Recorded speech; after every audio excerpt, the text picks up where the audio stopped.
The NASCAR season ends in less than 3 months, and Denny Hamlin still does not have a contract done. Also, Kyle Larson reveals his 2024 Indy 500 paint scheme, and Goodyear tests on the Indianapolis Oval today.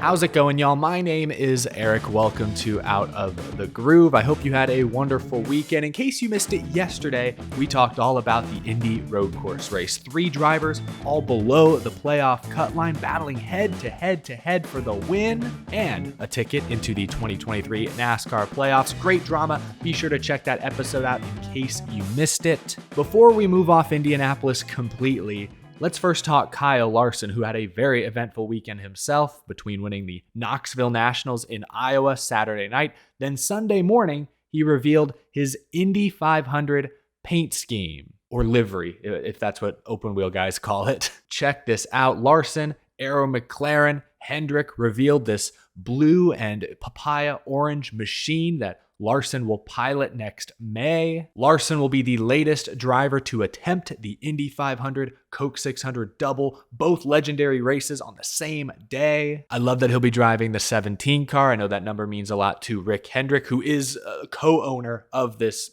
Arrow McLaren entry. But beyond just his Indy 500 car, they also revealed his Coke 600 paint scheme, which kind of matches. Check this out. Some white, but also the same blue, and McLaren orange is featured, a different design than what we've grown accustomed to seeing Larson in. I really like this paint scheme. I understand the history, the sentiment behind the Ricky Hendrick inspired scheme that Larson has driven the past 3 years. But personally, I'd rather see Larson race something like this full time. A paint scheme that's uniquely designed for the next gen car. If they want to replace the orange with red for the rest of the season, I wouldn't mind this being Larson's new primary paint scheme. But either way, I love that both schemes match. I am very excited for next May. I root for greatness. I want to see great drivers, great athletes accomplish great things. And Kyle Larson today is probably the closest thing we have to a modern day AJ Foyt, one of the GOATs. I know that's a big comparison, but look at what Kyle Larson has done. I just mentioned he won the Knoxville Nationals on Saturday. Less than 18 hours later, he finished top 5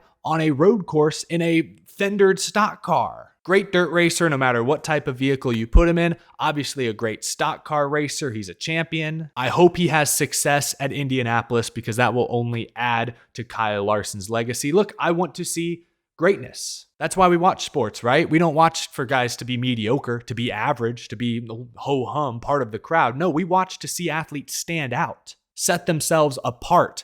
Kyle Larson has already done that in many ways. He has a chance to take another big step next May at Indianapolis. I'm really looking forward to it.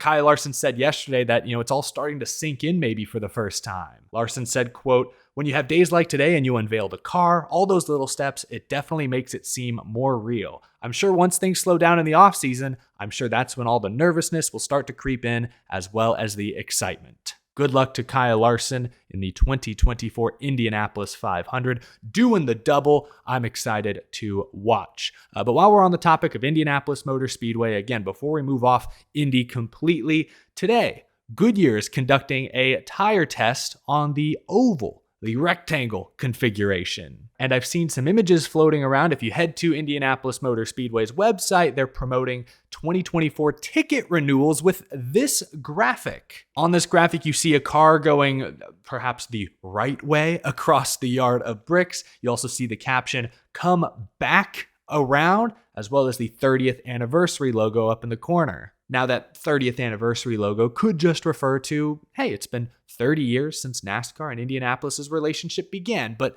more than likely, they're referring to how next year will be the 30th anniversary of the first ever Brickyard 400. The tire test today from Goodyear, all this seems to support the idea that the Brickyard 400 will return. Now, the full 2024 NASCAR schedule has not yet been released. Some say it could be released later this month, maybe not until early or mid-September. But by the day, it only seems all the more likely that the oval, the Brickyard 400, will make its triumphant return next year. And I'm all for it. Look, I thought the race yesterday, the Indy road course race, was really good. That being said, there are other great road courses across the country, across the world that could fill that slot, that are also worthy of a Cup Series date. Road America comes to mind. Montreal, street course, road course hybrid up in Canada, I think should be on the 2024 schedule. I think there's a decent chance it will be. The Brickyard 400 was a major, to sort of use a golf analogy. The Indy road course has been interesting. I thought yesterday was the best pure race of the 3 races we've seen, but it's not a major. It's just another road course race. The Brickyard 400, whether the in-person attendance shows it or not, is a major. Every driver in the field would rather win the Brickyard 400 than the Verizon 200 at the Brickyard. IMS reported an uptick in attendance for this weekend compared to the last 2 Indy road course weekends. If you bring the Brickyard 400 back with how well this next-gen car has raced at intermediate ovals, I think we could see an even bigger crowd. And I know it won't look great on TV because Indianapolis seats over 250,000. There will be gaps. There will be tarps covering up grandstands in some corners, but I think the crowd would be decent. We've seen a dramatic uptick in attendance at most tracks the past 2 years. I predict that a return to the Indy Oval, the 30th anniversary of the Brickyard 400, I think attendance will be respectable. And I can guarantee you the TV rating will be higher than it has been for the Verizon 200 on the Indianapolis road course. So I support the Brickyard 400 coming back. I think it will.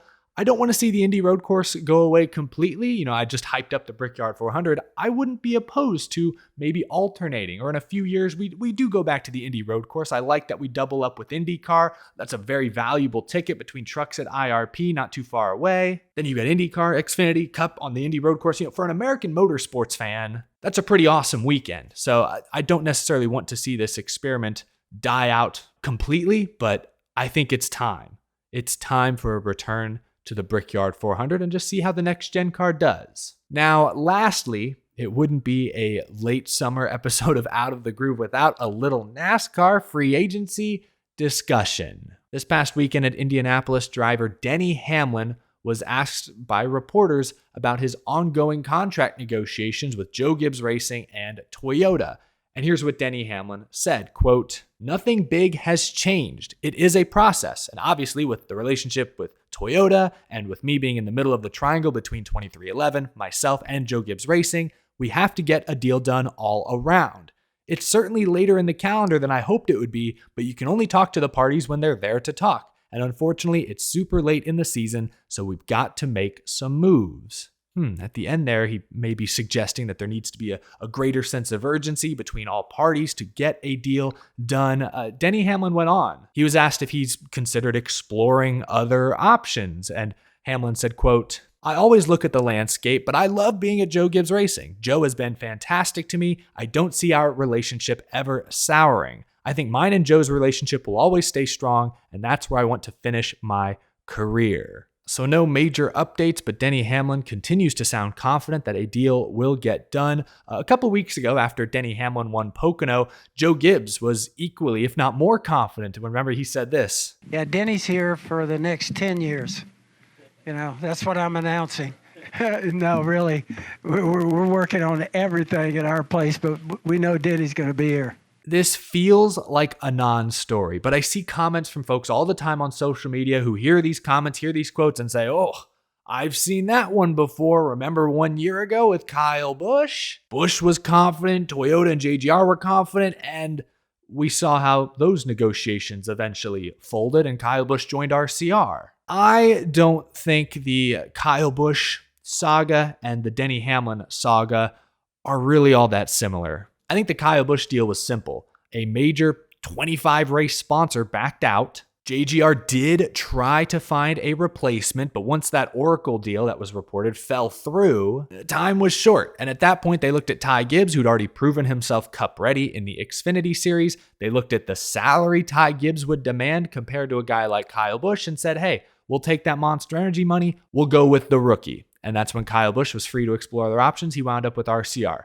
That's what happened there. With Denny Hamlin, and he mentioned some of it in that quote, it's much more complicated. I think there are 3 elements that may potentially be holding this deal up. First and foremost are the ongoing media rights and charter agreement negotiations. I think teams expect to see an increase in revenue when it's all said and done. And I'm sure that the best drivers who truly bring value to their team we'll also hope to see an increase in revenue. I know there was talk earlier this year when Alex Bowman, Daniel Suarez signed multi-year extensions that, hey, there was, language built into their contracts that would allow for some restructuring if, the media rights deals went the way the teams hoped they would. I'm sure Denny Hamlin wants to settle a lot of that up front, so he's waiting. He's biding his time until he's confident what the next media rights deal will look like. Perhaps Joe Gibbs Racing and Toyota are also willing to wait until they know exactly how they can budget for future seasons. But I do believe the media and charter agreement negotiations are slowing this down. The second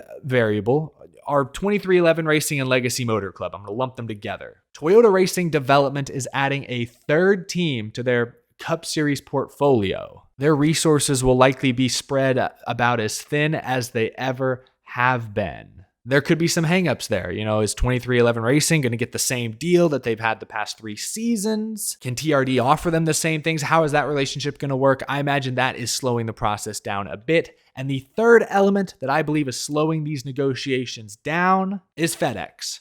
What the heck is FedEx doing? Denny Hamlin is obviously a great driver who makes Joe Gibbs Racing better, but much of his value is still determined by FedEx and their level of support. Remember this tweet from Adam Stern, Sports Business Journal? More than 2 months ago, he reported that Joe Gibbs Racing, Toyota, and FedEx were close to finalizing a deal. They were expected to extend their contract and maintain a, quote, sizable presence on the number 11 car. But that report is more than 2 months old now. And Denny Hamlin hasn't driven a FedEx primary scheme since mid-June. Again, I don't think this is a Kyle Busch situation where Hamlin's employment is solely dependent on one company's sponsorship. I mean, Hamlin's seen other sponsors like Coca-Cola, Sport Clips, recently Mavis Tire, step up in pretty big ways. But if FedEx is seriously considering dramatically scaling back their support, then yeah, that's going to slow negotiations down and it's going to take away some of Denny Hamlin's leverage. There are a ton of other factors swirling around, Hamlin, Toyota, JGR this year. I mean, I didn't even mention that a few months ago, Joe Gibbs reportedly sold a minority stake of the team to Harris Blitzer Sports and Entertainment. I mean, Gibbs is still the majority owner. It's still Joe Gibbs Racing, but you bring in some new people, who knows? That could change things. We've also got Martin Truex Jr. announcing his return to the team. How does that affect things behind the scenes? I know Toyota likes John Hunter Nemechek. I think he's proven he's ready for a return to the Cup Series. But where do they put him? Do they put him in the 42 as previous reports have suggested? Or do they have a different plan for him? How could that affect Denny Hamlin's contract negotiations? I think it all does, even if just in a small way here and there. I think collectively, all of these variables are slowing down the Denny Hamlin, Toyota, Joe Gibbs Racing, 2311 Racing negotiations. I mean, that's why it's so slow. There's like 4 different groups involved. Hamlin called it a triangle. It's like a square. I'm convinced Denny Hamlin will return to Joe Gibbs Racing. Again, I'm not that worried, but we are less than 3 months away from the offseason, and there's no deal in sight. And Hamlin, perhaps subtly there, is calling for more urgency from all parties involved. So we'll have to wait and see. Let me know what you think down in the comment section below. Do you think this is similar to what happened to Kyle Busch? Despite everyone talking each other up, is there a real possibility that Hamlin and Joe Gibbs Racing don't get a deal done? What are the odds 2311 Racing and Toyota split? That would be stunning news. It all seems a bit far-fetched to me at this point, but until pen has been put to paper, anything is possible. Leave a comment down below. Thank you so much for watching. Leave a like if you enjoyed. Be sure to hit that subscribe button if you're new to the channel and you love NASCAR. We talk NASCAR every single day here on Out of the Groove. And thank you to my very generous Patreon supporters. I couldn't do this show without you. I will see you all again soon. Have a wonderful rest of your Monday, folks. Thanks so much for watching.